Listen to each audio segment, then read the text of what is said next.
use of it later on. So let me get ready to share my screen with you, if I can figure out how to do that. And then we're going to get started. So my screen sharing would be, let's see here. Full screen, here we go. Sorry guys, I'm gonna get it together here in just a second, I promise. All right, so let's pull up our program, our slideshow, and we're gonna get started talking about flourishing and what it means to flourish. This is going to be one of my favorite topics for a long time now. I've been studying it. Of course, I've studied it over the years with my, in my career. Now, looky there. There we go. Now we're ready. So we're talking about flourishing. We're going to talk about the Flourish Fundamentals, which I say are goodness, growth, and grit. And those fundamentals have really kind of put a, simplified it greatly. It's really not as simple as that, as you may very well know, but we're going to use the 3 G's to help you understand more about the fundamentals of flourishing. Thank you, CJ, for joining us. I am glad to have you here. So let's see. I am going to keep going, and if you have any questions, you are more than happy to let me know. So here we go. Yep. I'm a self-expansion coach. I'm also an educator, and I've been an educator for a very long time. So my expertise is in understanding individual needs, diverse learning styles, collaboration, and ethical considerations. So those are all the things that are kind of involved when you are an educator, when you're working for the Department of Public Education. And flourishing is one of the main predictors of graduation rates, is whether or not a child is able to flourish in one way or another. So tonight we're going to talk about flourishing. We're going to use the 3G framework for flourishing, like I mentioned, and I'm so glad you're here. And if you have any questions as we go along, feel free to put them down there in the comments, and I'll be glad to interact and comment to you and get back with you later if I need to. I want to know if right off the bat, you could give me a 5-word description of what flourishing is.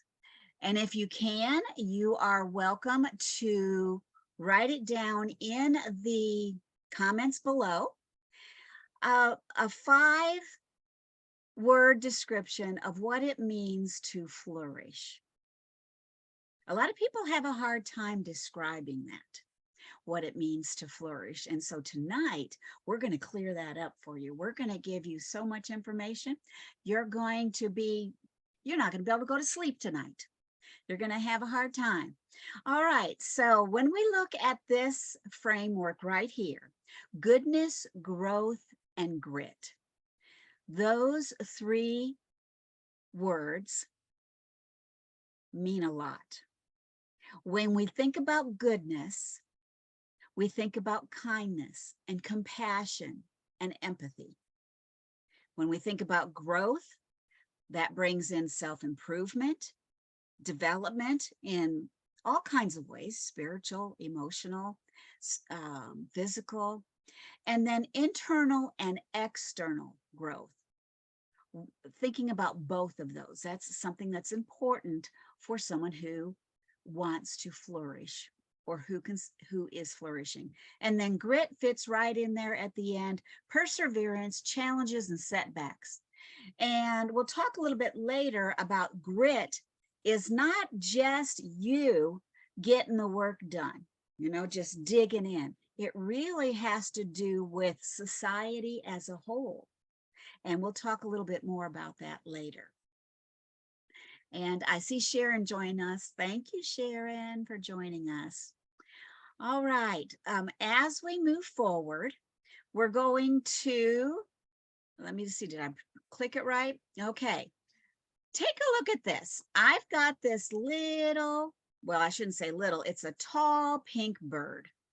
And I can't figure out if it's a flamingo or an ostrich or what it is. But anyway, we're talking about tall, expanding, growing, standing tall. So this discussion that we're going to have tonight on flourishing is for you if you are a performance-driven individual. And by that, I mean you feel like you are on stage all the time. You have to perform, you have to be on, you have to show up all the time. That was me. That was definitely me as we went along. Throughout the years, performance-driven individual. And I wouldn't have been able to tell you I was that, but if you listen to these three phrases, you can raise your hand if you feel like it might apply to you, or you're welcome to share in the comments some descriptions of what it means. So a performance-driven individual is someone who often sets unrealistic standards for themselves and others. So definitely expecting some things that are probably unrealistic depending on the person's ability and identity. Also, performance-driven people have expectations for themselves that are often way too high. They're way up in the clouds and they think they ought to be able to do that. And they're just focused on and driven because they know that that's what they need to do and want to do. And they're on full blast all the time. And then a performance-driven person is also someone who is rarely satisfied with their achievements. And I know people like that. Believe me, I've worked with students like that over the years, with parents like that, with other educators and service providers who they're rarely satisfied with their achievements and they feel like it could be better. I should have done this, I should have done that. And so that means if any of this applies to you, sounds familiar, you don't have to raise your hand, but if that sounds familiar, then this is for you. How about this? Are you frequently feeling overwhelmed by the pressure to perform and meet expectations? You don't have to raise your hand, but is that you? That monkey in the picture, that was me. That was me for over 32 or 33 years because I did tons of paperwork, tons of curriculum generation, tons of grading and all that stuff. And I was constantly working, a lot of times only getting 4 hours of sleep for weeks at a time when I was working for the school district. So I was just overwhelmed. And of course, when you have federal laws and state laws that you have to abide by in timelines, that definitely leads to a lot of chronic stress. But this can also happen with people who are working in the home or who are retired or who are caregivers. We can experience chronic stress too. And then there's also that little piece where we have a strong aversion to making mistakes or failing.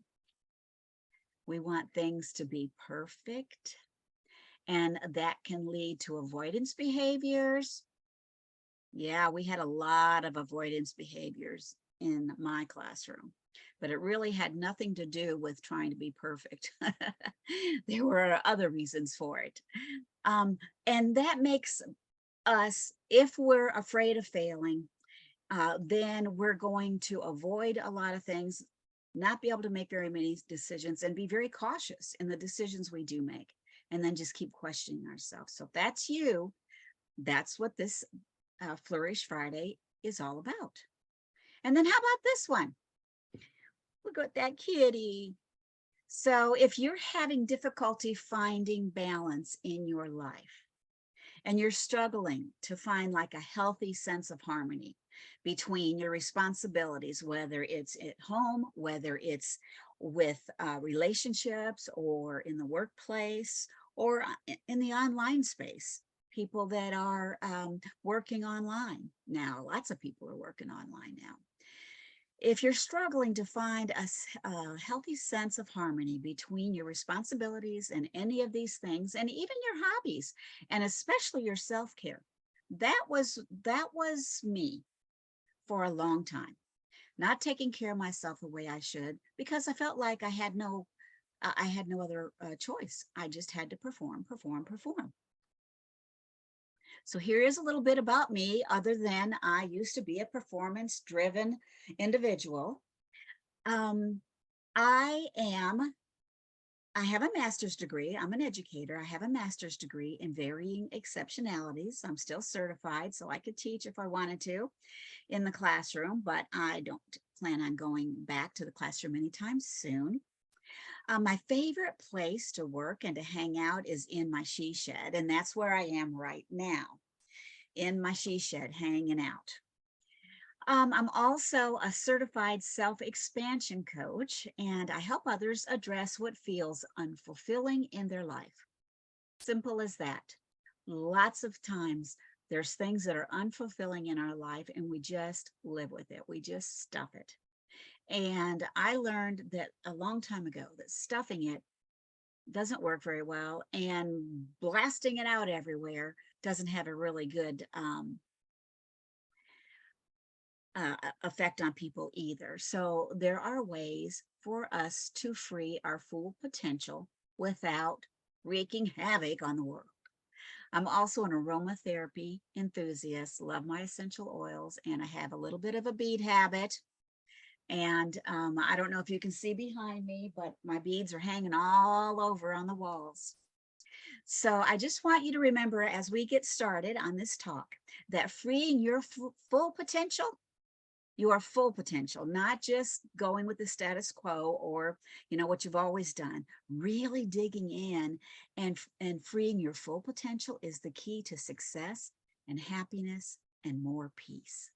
And that's what I'm all about. That's what this group is all about, essentials for peace and balance. So let's get started. And I'm going to look and see. I don't see anybody commenting at the moment. So let's get started on this 3G framework for flourishing. And we talked a few minutes ago about the emotions or the traits, the character traits that go along with the 3Gs. Now we're going to get more specific about it. And this is where I want you to participate. If you are ready and you got some ideas in mind, you're welcome to post them in the comments.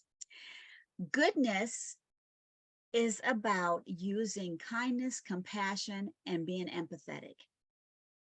And the way to do that is by using strategies and frameworks that help you cultivate a sense of care for yourself and others, being a good person.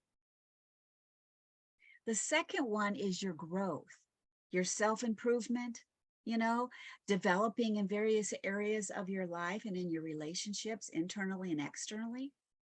So the way to achieve growth is by using tips that can help you tackle that self-doubt that you have in whatever capacity it is. Self-doubt as a mama, as a grandmama, as an entrepreneur, as a neighborhood, I forget what you call the people, but the people that are like the cheerleaders in the neighborhood. I've never lived in one of those neighborhoods, but I have heard of people that have really amazing neighborhood parties, because there's people that get in there and unlock their sense of purpose, and they reach out and they impact a lot of people in positive ways. And you can do that whether at home or in the workplace. And the thing is, though, being able to unlock your purpose without getting stuck in the rat race or the fast-paced, high-pressure world that we're in, not letting that dampen your spirits. And then grit is the last one. And if you think you can give me an example of any of these, feel free to do so. We're going to talk about it a little bit more as we go on. Grit is really about using self-reflection exercises, maybe participating in group discussions, and using practical tools to stay committed. Stay committed to whatever it is, to your goals, to your aspirations, to your hobbies, to your relationships, to your business. Staying committed without burning out. That's the key, without burning out. So let's talk about goodness first. And you see here, goodness is about kindness and empathy and compassion. And we're going to talk tonight about intentional moments for each one of these 3 G's for flourishing. Intentional moments. It means intentional activities, intentional time spent doing things for goodness, for growth, for grit. So intentional moments for goodness would be like helping us deepen our compassion for ourselves and others in 3 ways: by fostering positive emotions, or even neutral. I mean, you don't have to be positive all the time, but fostering your emotions so that they are at least in a neutral space most of the time. Promoting empathy, and then building stronger connections, reaching out, or building stronger connections within the people that you are the most impacted by, the people that are closest to you. A lot of times, don't we take each other for granted?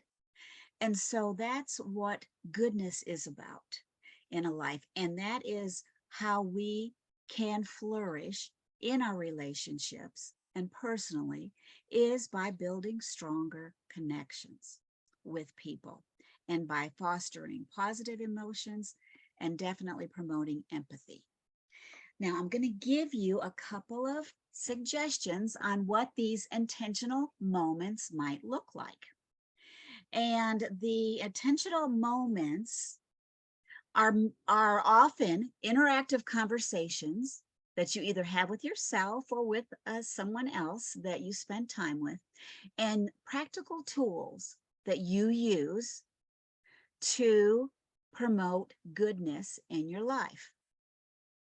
Number 1, appreciate the goodness in your life. Take time to reflect often on things that you're thankful for and exploring new techniques to even deepen your gratitude.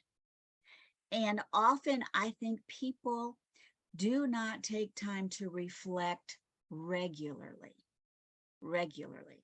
They wait till something catastrophic happens, and then they express the gratitude of how grateful they are that it didn't happen to them, or that that God is in control and he's going to move forward. And that is great, but we miss out on a lot of goodness in our life if we don't reflect often.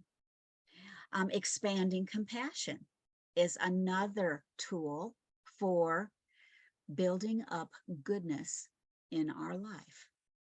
And this is really the practice of mindful listening. That's when you're talking to others and you are fully present. This afternoon, I had a call, one of my rethink sessions that we have each week in our Mind Moments community.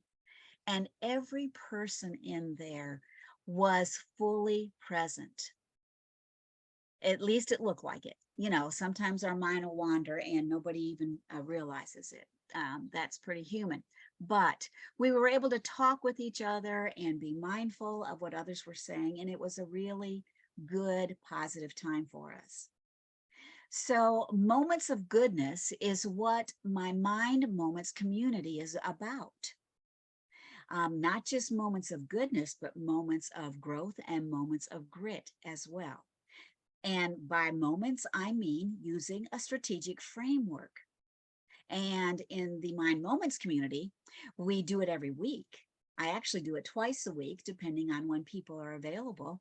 And this allows us to practice mindfulness and self-awareness and to seek out support and guidance from others who share similar values. So let's talk a little bit more about growth. And feel free if you have anything you'd like to jump in. I don't want to cut anybody off, but I do have lots of goodies and information to share with you. So growth is about having a sustainable and manageable process for self-improvement and development. So when people are not growing, when they're stuck, when they're treading water, I like to say sometimes, when they're in a rut, it's because they do not have a sustainable and manageable process or plan for life. They're just flying by the seat of their pants. I was just thinking, I've got my little bird there.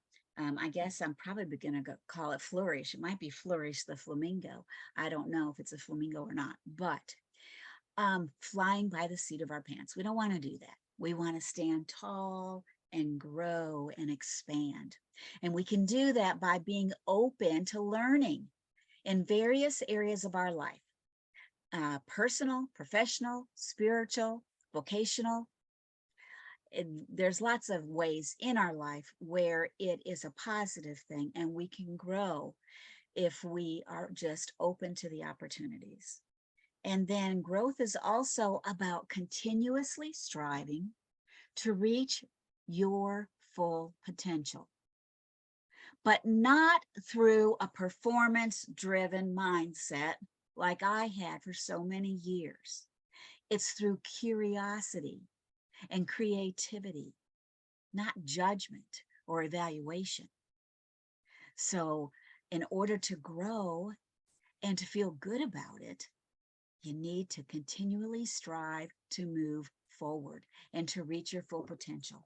And you also want to cultivate qualities and traits that bring greater satisfaction. I mean, how many times have you looked on your newsfeed in whatever social media app that you enjoy and seen lots of complaining? It happens. I don't have a lot of people on my feed that do that much anymore. But if they do, I don't see it, because most of the people that show up on mine are learning how to cultivate and to do things that bring them satisfaction and fulfillment and purpose in their lives. And I'll be honest with you, growing is not a linear path. We're not just going to start and then we just keep going and we grow and we're done and when we get to the end. It doesn't work that way.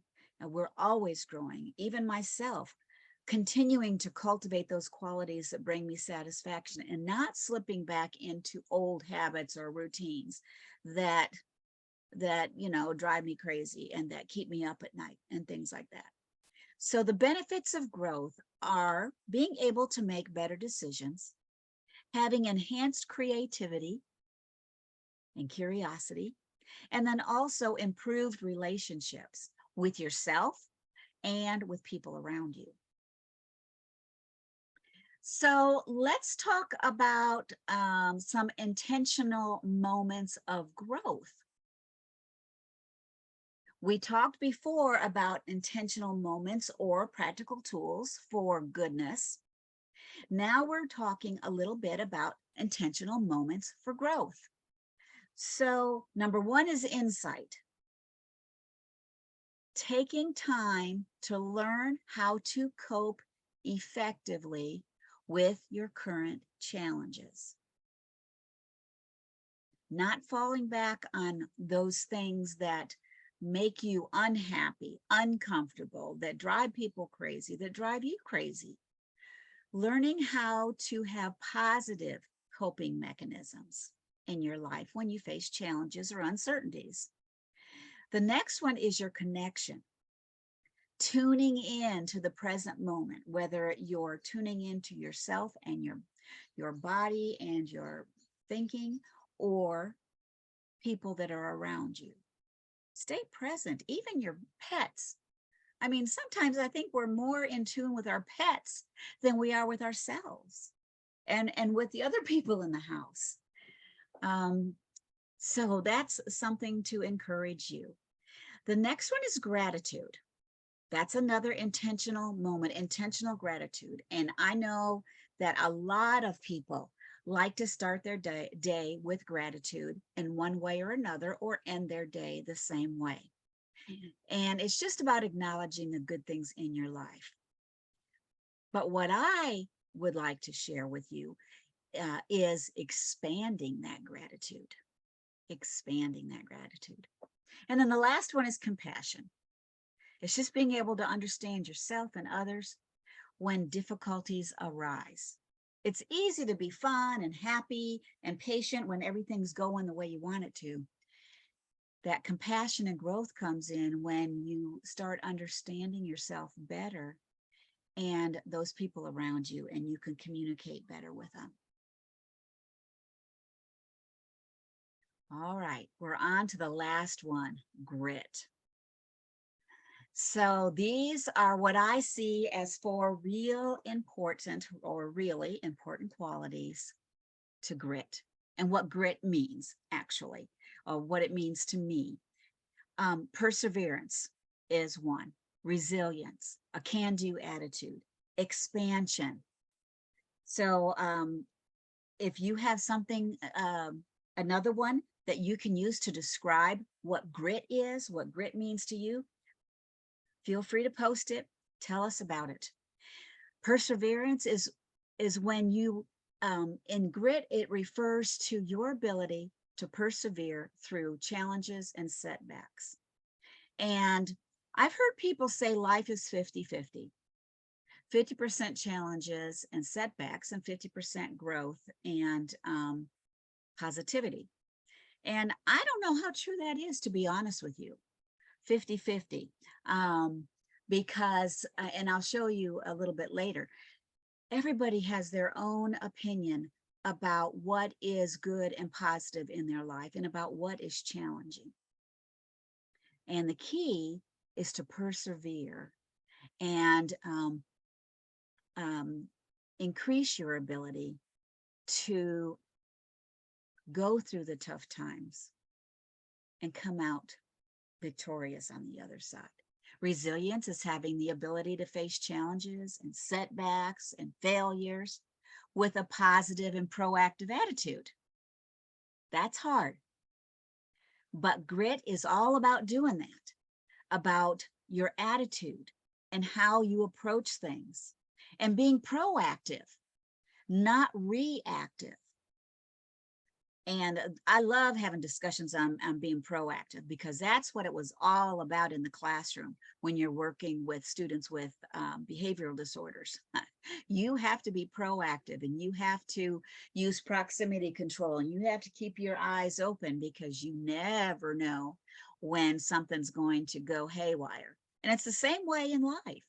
So being resilient means you have learned some positive ways to deal with these setbacks, and in all likelihood, you become more proactive in your life so that when things do happen, it doesn't just tear you in shreds.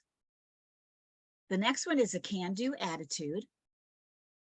And that is when your mindset involves a strong belief in your own abilities and a willingness to persevere when things get tough. And I'm going to ask you right now, when things get tough, is your first inclination to just, be tough and pump up your muscles and get going and just plow through? Or do you have a tendency to question what you're doing and think about giving it up? I had it this week. Something was happening and going on, and I thought, well, why am I doing all that? I don't even know if I have the ability to do it. Questioning myself. And we don't want to do that. We want to have a can-do attitude if we're going to build grit in our life. And then expansion is something I talk about a lot. And this is being able to see your failures and your setbacks as opportunities to learn and grow. And I know you've heard that all the time, but not reflecting on them as a lack of worth or a lack of ability. So you notice on all four of these with grit, it talks about setbacks, challenges, failures, mindset, things that happen. You don't want to give yourself the feeling or the attitude that, yeah, I see, you said every day, Sharon, I agree with you. Every day. Oh, aren't we that way? We are hard on ourselves sometimes. So let's move on to the next part. And if anyone has questions, like I said, I will get to it. I see people are watching live, and I also see people that have joined me on the call. So thank you for being here and supporting me. All right, let's talk about 2 intentional moments for grit. What are some intentional moments for grit? What are some intentional conversations you can have with yourself? Some practical tools that you can put in place? Let's think about it. Number 1, self-discipline. Practice self-discipline. Develop habits that support your goals or your aspirations, and hold yourself accountable for your actions. Because we could probably all name something in our life right now where we are lacking self-discipline and we're not holding ourselves accountable in some way or another, whether it be physical needs or goals, spiritual, emotional, relationship goals, business goals. This can involve creating a daily routine, setting boundaries, and avoiding distractions. It's hard to do, but it's possible if you have a plan. And that's key, is having a plan and sticking with it. The next thing to help with this grit deal is to cultivate a support system. Surround yourself with people who encourage you and challenge you. Seek out mentors or coaches. Seek out a relative, a best friend who can offer guidance and feedback for you when you're having setbacks and difficulties, so that you can support each other. It's a very practical tool. And let me tell you something about grit. There's studies out there that have found that people who have higher levels of grit tend to have lower rates of depression and anxiety. And they're more likely to experience positive emotions such as joy and fulfillment. So that was cool when I read that. Grit, there's goodness There's growth. Those two are all both pretty fun and easygoing sometimes. But grit, that's where the rubber meets the road. And according to these studies, that's where the emphasis lies, is on that grit, that ability to be disciplined and to cultivate a support system for yourself. Now we're going to talk about the flourishing scale. We've been talking about flourishing, about the 3 components of flourishing, and I'm going to show you the results that a few people gave me using the flourishing scale. And I have it available for anyone who's listening that would like to take a look at it and take the flourishing scale. It's all 100%. You'll see when I show you the summary. It's completely confidential. I don't know who fills it out. I don't collect email addresses. It's just for you and your own benefit to think about. These are the categories, and you can see them right here on the list. These are the categories for flourishing. And there's a couple of different flourishing scales out there in the world of human flourishing. And this one that I chose focuses on these 6 categories. Number 1 is happiness and life satisfaction, then the mental and physical health. And I'll explain when you see the questions, you'll get a more clear idea of what these mean or how you can sort of evaluate or rate yourself in these areas. Meaning and purpose, close social relationships, financial and marital stability, and character and virtue. Now, when I show you this summary, note that higher scores represent a person that has many psychological resources and strengths, and that they have plenty of intentional moments to keep them moving forward and to keep them on the higher end of flourishing. So when we experience higher levels of flourishing, it impacts our well-being, our life satisfaction, and our fulfillment. And you know what? Being able to work to your full potential in a creative and curious way is an excellent way to buffer yourself against the negative effects of stress and burnout that this fast-paced, high-pressure world puts us through. So I'm going to click on here and I'm going to pull it up. And I hope y'all can see it. This is the Flourishing Index. I did not make it up. I adapted it, and I give credit for it in the question section. So let's just look. I asked for a few volunteers this last week to fill it out for me, and I got 9 responses back so far. And you see, nobody's name is on here. So I don't know who responded what. And so it says, number 1, when we talk about happiness and life satisfaction, overall, how satisfied are you with life as a whole these days? And I'm not going to read all of them, but I'm going to just read one question from each category. And if you would like to take this Flourishing Index yourself, all I need is your email address to make sure that that I can email the link to you. And I'd also like to add you to my newsletter so that you can keep up on what we're doing in this group, Essentials for Peace and Balance, and in our Mind Moments community. So look here, 9 people filled it out. 55% of the people were at the high end for satisfaction as a whole. So 55%, I like that. And then there was one person that was kind of in the middle. Neither, it's not real dissatisfied, but not highly satisfied. And we have those days. Sometimes we have those months, and sometimes we have those years.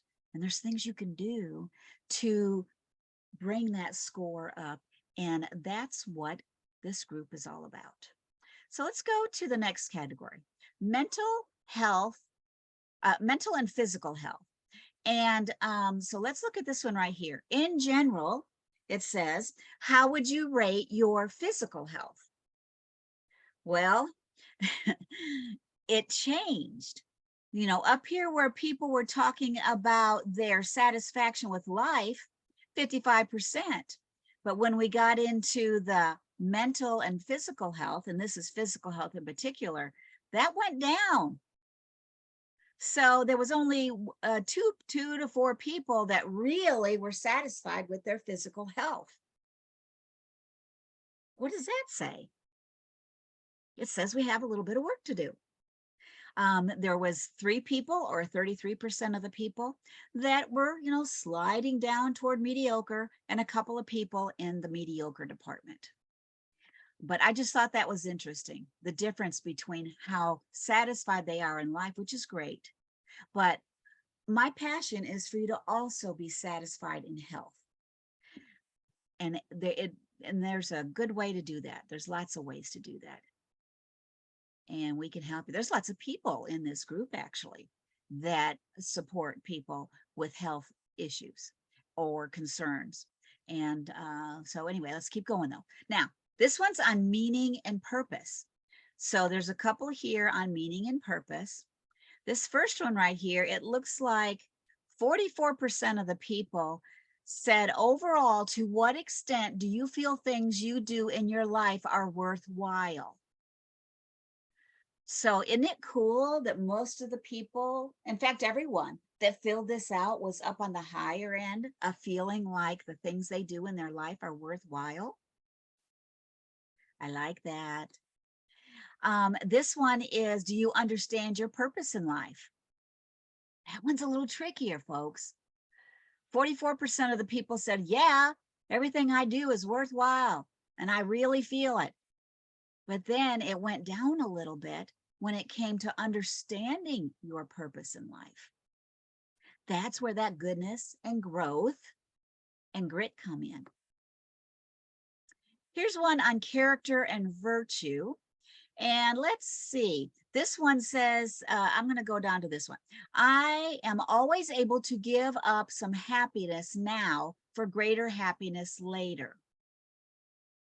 So people were like a little bit on the fence with that one.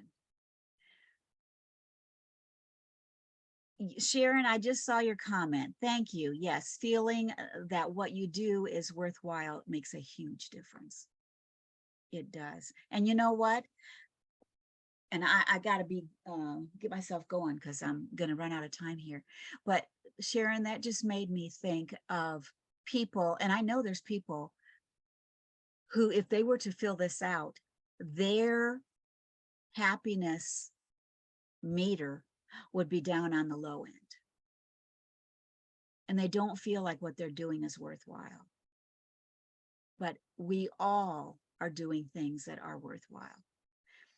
And that is another one of my missions for this group, is for people to see their worth and to appreciate their worth and to be told that they're worthy. Okay, the next one is in close relationships. So there were a couple of questions on close relationships. So the first one was, am I content with my friendships and relationships? Yeah, everybody was up here, but look here, 33% started going down, not totally 100% overwhelmingly content with their friendships and relationships. And that's not unnormal. That's typical, I think. 2 people were though. Woohoo! I'm happy for them. And then, my relationships are as satisfying as I would want them to be. That's an interesting question. 3 of the people, 33%, said yes, absolutely. Their relationships are as satisfying as they would want them to be. And down here, there were 33% of the people that said, no, not necessarily. You know, it's not whacked out, but it's not where I'd want it to be. And we talked about that earlier, about what you can do to have relationships that are more in the flourishing category. And then the last one is financial and marital and material stability. Sorry, I don't know why I said marital. financial and material stability. So let's see, we've got a couple here. Oh, goodness gracious. Here's one that says financial and material stability is how often do you worry about being able to meet normal monthly living expenses? And fortunately, the 9 people that filled this out didn't worry a lot, but it's on their mind. And who wouldn't have that on their mind when prices are going sky high since we did, since COVID. And that's my take on it. I feel like it's been since COVID, but maybe it's just been rising my whole life and I just never really noticed, but it sure went crazier after COVID. I know that. All right. And then down here, how often do you worry about safety, food, or housing? Now, this one's kind of heartbreaking because there is someone who filled it out and I don't know who it is, but they very often worry about safety, food, or housing. And I hope that they are able to reach out and see who can help them, because there are resources out there for people like that don't feel safe or that don't have enough food. And then also up here, we've got 44% of the people, actually 4, 5, 6, 7, almost everyone toward the top. And that's a blessing. It really is a blessing that they don't have to worry about that. All right, so that is what the flourishing scale looks like. And like I said, if you want it, it is available to you. Just make sure I have your email address so I can send it to you.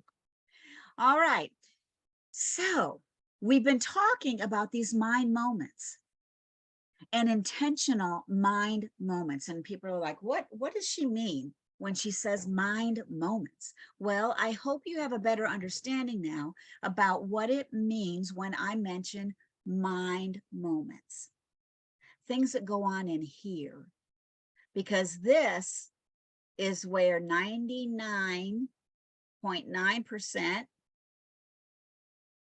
of things get churned around and mixed up, and things that we can control. So that's why I like to focus on the mind.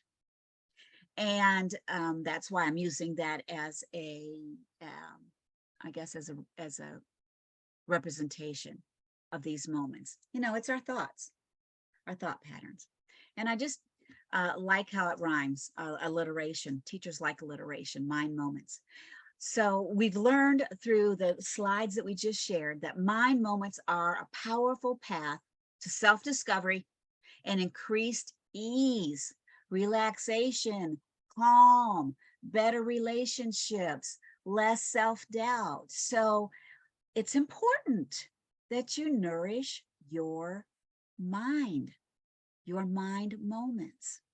So I wanted to tell you about the Mind Moments membership that I have for high achievers, people who are out there, going right along, trying to reach their full potential in so many different ways, trying to use their God-given talents and gifts and experiences for themselves and for the people in their little circle of influence. So there are 5 things that we focus on, 5 benefits in the Mind Moments membership, and they are learning how to focus your mind and learning various strategies and practicing them, finding your voice, getting out there, starting conversations, saying what you need, asking for help, being human.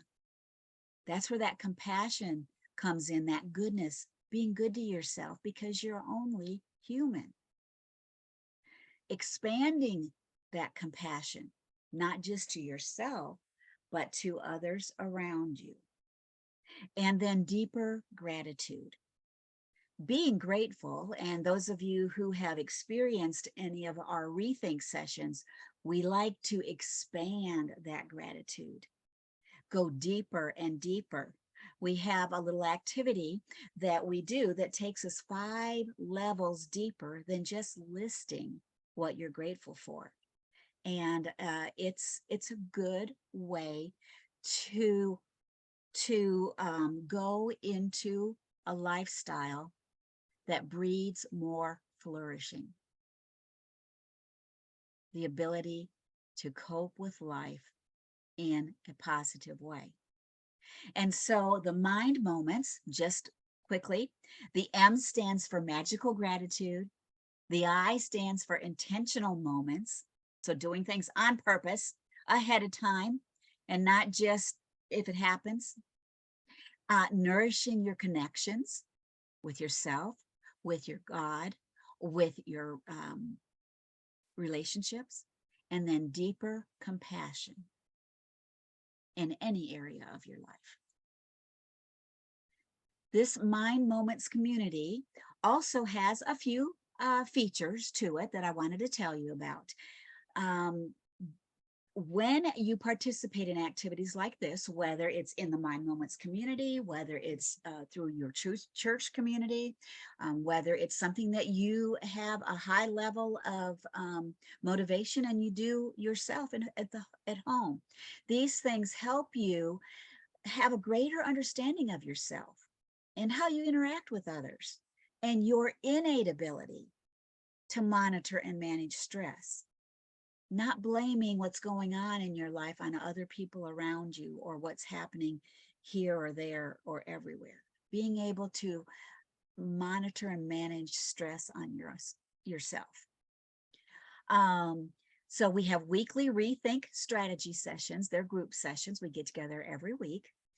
And we have a framework that we follow. They last about an hour. We have monthly, and I spelled that wrong. I bet CJ saw that. Monthly Mind Moments mingle nights. That's once a month. We have a mingle night where we get together and network. We also have shared and individual journaling sessions. Oh no, I see another typographical error. We share individual journaling sessions and group journaling sessions. We also have Mind Moments, that's supposed to say musing cards that I make. I'm a creative. I like to make things. And so I have PDFs with cards that each month there's 3 new cards and 3 new topics that are journaling prompts, and you can print them off and just muse away. Print them off on cardstock if you want to, cut them out, and you'll have your very own musing deck of cards. And then, of course, there's an exclusive Facebook community just for Mind Moments members. And I also want to let you know that this membership includes full access to the Mind Moments membership portal. So everything we do is online as well. So you can access the tools and the resources, just like this Flourishing Index that I'm going to email those of you who would like to try it. That will be in there for people to utilize. And you also qualify for discounts in any courses that I offer. And there's what we call this rolling admission. So anytime that you are in the Mind Moments community, anytime you sign up for the membership, you can start right away. Right then, you get your login information and you can start right then. There's no waiting for this challenge to start or for that thing to get over with or for the next cohort to begin. It's just like a rolling admission. All right, so here we are. It's $17 a month if you're interested in the membership. And this shows you that we do networking events. We have our own special Facebook community. We have the portal where you can log in and go through the different lessons and resources that are being added to it every single month. And also the moment-to-moment practices that heighten your awareness. So that's what the Mind Moments is about, focusing on your mind, moment to moment. So I really appreciate each of you for being on here. and joining me for, and I'm going to stop sharing now, joining me to hear what I had to say about the 3Gs, or the framework for flourishing, and to tell you more about the Mind Moments membership that we have in this group. So if no one has any questions, I'm going to stop the recording. And Sharon, thank you. You said you love my energy and direction you're taking this group. I appreciate that. Thank you. I love having you guys in it. It's just, it's a lot of fun. I've been doing it for a number of years, and I just feel like this is where I need to be. This is where you all need to be, all of us together. So I'm going to go ahead and stop recording, and we will also probably stop